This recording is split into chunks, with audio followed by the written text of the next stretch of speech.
ओम हनु हनु हनु हनुमते नमः।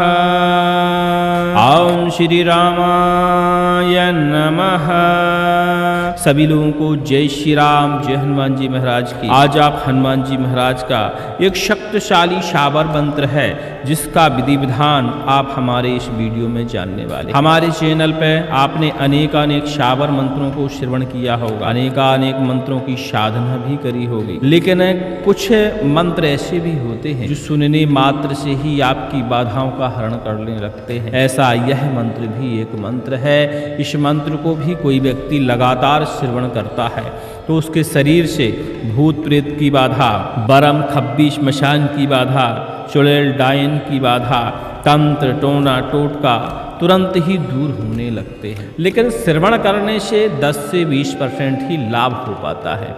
वहीं मंत्र की यदि हम साधना करते हैं, साधना का मतलब होता है थोड़ा सा हम जाप कर लें, होम हवन कर लें, विधि विधान कर लें, हनुमान जी का मनन और स्मरण कर लें, तो मंत्र में ऊर्जा जागृत हो जाती है। और मंत्र की जब ऊर्जा जागृत हो जाती है तो एक ही बार मंत्र का पाठन करने की आवश्यकता पड़ती है और बाधाएं कोसों दूर भाग खड़ी होती हैं।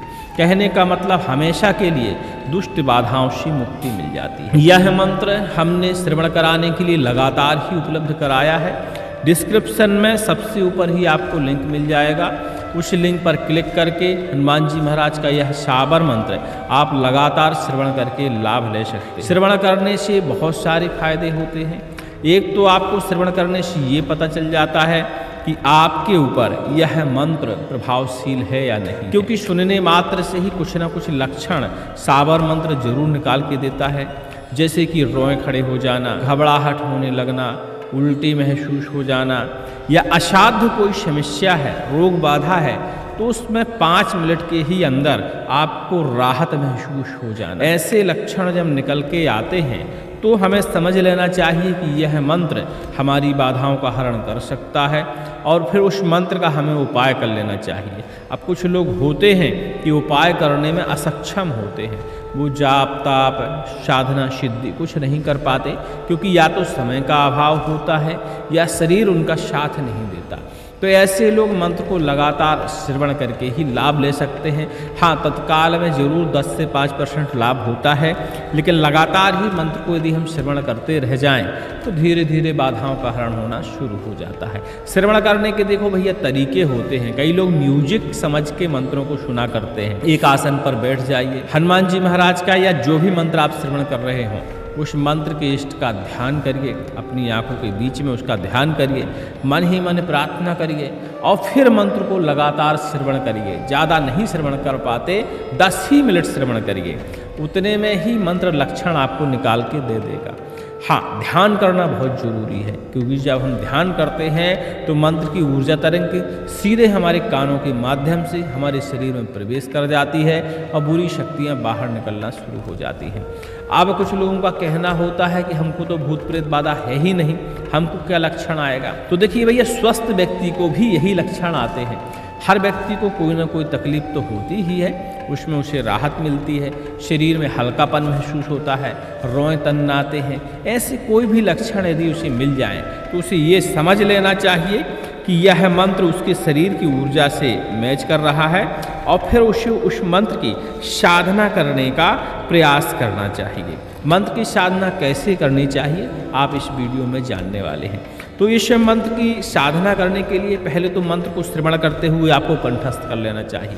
मंत्र जब आपको कंठस्थ हो जाए तो मंत्र का आपको परीक्षण करना चाहिए कि यह मंत्र आपके लिए प्रभावशील है या नहीं है।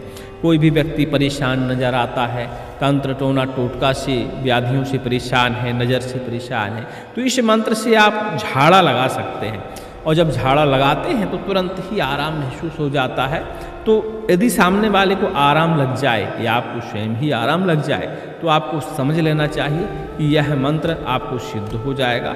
आपके लिए भी यह मंत्र प्रभावशील है, आपके मुख से यह मंत्र कार्य करता है। फिर मंत्र की आपको साधना करने के लिए मुहूर्तों की आवश्यकता होती है, जैसे कि नवरात्रि, गुप्त नवरात्रि, हनुमान जयंती, डिठौनी एकादशी, दीपावली, इसके अलावा होली, ऐसी बहुत सारे समय हैं जब आप मंत्र की साधना कर सकते हैं। ग्रहण काल में भी हनुमान जी महाराज के इस मंत्र की आप साधना कर सकते हैं। जब भी आपको सही समय लगे कि हम कब साधना करने वाले हैं, उस समय हनुमान जी महाराज को तेल, सिंदूर, मीठी वाली पूड़ियाँ, फल फलाहार, चना, लड्डू इत्यादि सामग्री हनुमान जी महाराज को आपको अर्पण करनी चाहिए।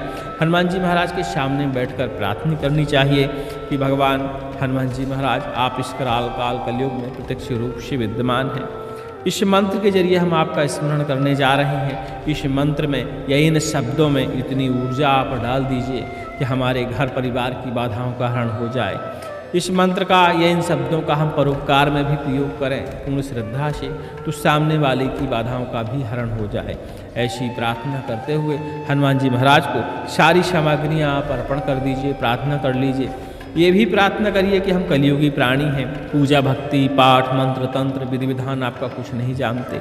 जो हमसे बन रहा है उसे स्वीकार करें और हमें आशीर्वाद स्वरूप इतनी ऊर्जा दे दें कि हम इस मंत्र की साधना कर पाएँ, दूसरों की बाधाओं का हरण कर पाएँ और स्वयं की बाधाओं का भी हरण कर पाएँ। इस तरह प्रार्थना करते हुए भगवान हनुमान जी महाराज को सामग्री अर्पण कर दीजिए। आप चाहें तो वहीं मंदिर में ही साधना कर सकते हैं और आपके वहाँ व्यवस्थाएँ नहीं हैं, शोरगोल बहुत है, आवागमन बहुत ज़्यादा है, तो आप घर के किसी कोने में, खासकर ईशान कोण में आप साधना कर सकते हैं। उत्तर पूरब के कोने में बैठकर हनुमान जी महाराज का चित्र स्थापित कर लीजिए। विधि विधान से चित्र का पूजन कर लीजिए। स्नान कराइए, वस्त्र अर्पण करिए, तिलक करिए, फूल माला अर्पण करिए, पुष्प अर्पण करिए, धूप दीप नैवेद्य दिखाइए, एक अखंड ज्योति जला लीजिए और अखंड ज्योति जलाने के बाद इसी मंत्र का आप पाठन करिए। कौन से मंत्र का पाठन करना है, वैसे हमने डिस्क्रिप्शन में लिंक दिया हुआ है, लिंक पर क्लिक करके आप मंत्र को लगातार श्रवण कर सकते हैं। लेकिन एक बार हम आपको श्रवण कराए देते हैं ताकि आप कंफ्यूज ना हो कि कौन से मंत्र का हमने आपको विधि विधान बता डाला। ओम नमो हनुमंत पवन सुत अंजनी पुत्र राम के दूत, रोट लंगोट लौंग सुपारी जायफल पान का बीड़ा, पूजा पावे तेल सिंदूर, हाथ में गदा, आंखें लाल हनुमंत वीर महाविकराल, प्रेत को बांध भूत को बांध, बांध बरम खब्बी श्मशान, चुड़ैल डाइन पर चले गदा, तंत्र टोना टोटका तुरंत निवार, हनुमंत वीर रक्षा कर, शत्रु घात प्रहार पलट, शत्रु कलेजा बांध, शत्रु की बुद्धि भ्रष्ट कर, दुहाई शिव शंकर की, दुहाई राजा रामचंद्र की, पुरोमान त्रिशुरो वाचा, ओम हानु हानु हानु हनुमते नमः। इस तरह का मंत्र है, बढ़िया से इसे कंठस्थ करना है और इसी मंत्र का आपको कमलगट्टे की माला से या रुद्राक्ष की माला से या चंदन की माला से आपको जाप करना है। ठीक है, 11 माला जाप करना है और इस मंत्र को 11 माला जाप करने में ज़्यादा से ज़्यादा 2.5 से 3 घंटे, अति हो गया तो 4 घंटे लग सकते हैं, इससे ज़्यादा समय नहीं लगता। जब 11 माला आपकी संपन्न हो जाए, एक छोटी सी बेदी बना लीजिए, वैसे बनी बनाई बेदी भी आप बाजार से ला सकते हैं। उसी में आप संविदा लगा दीजिए। लकड़ी में आम की लकड़ी लगा सकते हैं, पलास की लकड़ी लगा सकते हैं, पीपल की, बरगद की लकड़ी लगा सकते हैं और ऊमर की, खैर की, चंदन की इत्यादि संविदाएँ होती हैं हवन करने के लिए। इन संविदाओं का आप प्रयोग कर सकते हैं। कोई एक संविदा भी मिलती है तो उसका भी आप प्रयोग कर सकते हैं। एक बार मंत्र का पाठन करिए, शाबर मंत्र का, लास्ट में हनुमान जी महाराज का कोई सा भी बीज मंत्र लगा लीजिए और स्वाहा बोलते हुए 108 आहुतियाँ डालिए। पान, सुपारी, बताशा, नरियल, ये सारी सामग्री हनुमान जी महाराज को जरूर अर्पण करिए। लास्ट में हनुमान जी महाराज से क्षमा प्रार्थना करिए, शांति पाठन करिए, आसन के नीचे जल का छिड़काव करिए, उस जल को स्पर्श करते हुए मत्थे पर लगाते हुए अपने आसन से आप उठ सकते हैं। ठीक है, इतने में ही यह मंत्र आपका सिद्ध हो जाता है, ऊर्जा इस मंत्र की जाग जाती है। अब आती है इस मंत्र को हमें प्रयोग कैसे करना चाहिए। तो देखिए, हनुमान जी महाराज के मंत्रों को प्रयोग करने का जो सबसे आसान तरीका होता है, हनुमान गदा। हनुमान गदा यदि आपके पास है, छोटी सी गदा 1 फीट तक की ले सकते हैं, 9 इंची की ले सकते हैं, ऐसी छोटी सी गदा आप जरूर बाजार से लाइए या बनवा लीजिए। पीतल की हो सकती है, तांबे की हो सकती है, सोने की हो सकती है, अष्टधातु की हो सकती है, जो भी आपकी श्रद्धा हो वैसी एक गदा आप ला लीजिए।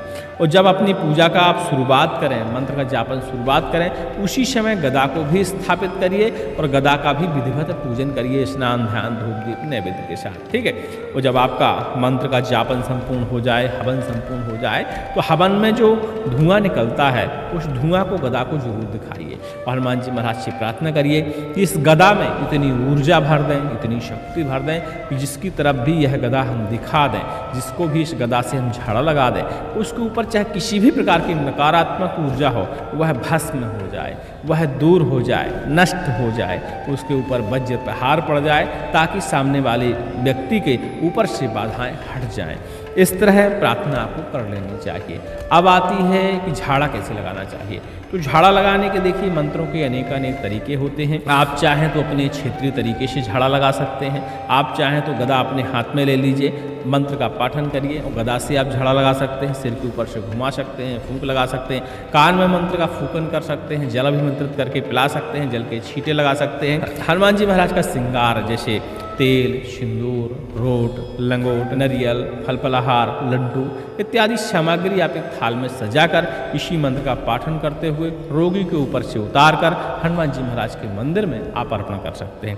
ऐसा करने से चाहे भूत हो, प्रेत हो, खब्बीश हो, मशान हो, चुड़ैल हो, चाहे तंत्र हो, टोना हो, टोटका हो, यहाँ तक कि मारण बाधा हो, वह तुरंत ही हनुमान जी महाराज के प्रभाव से बंधन में आ जाती है और वह बाधा उतरकर हनुमान जी महाराज के चरणों में चली जाती है। ठीक है, कहने का मतलब समस्त प्रकार की बाधाओं से मुक्ति मिलना शुरू हो जाता है। उम्मीद करते हैं सारी बात आप हमारी समझ गए होंगे।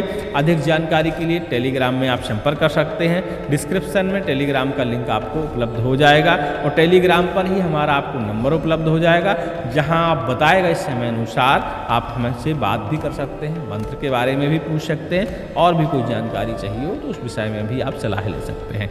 सभी को जय श्री राम, जय हनुमान जी।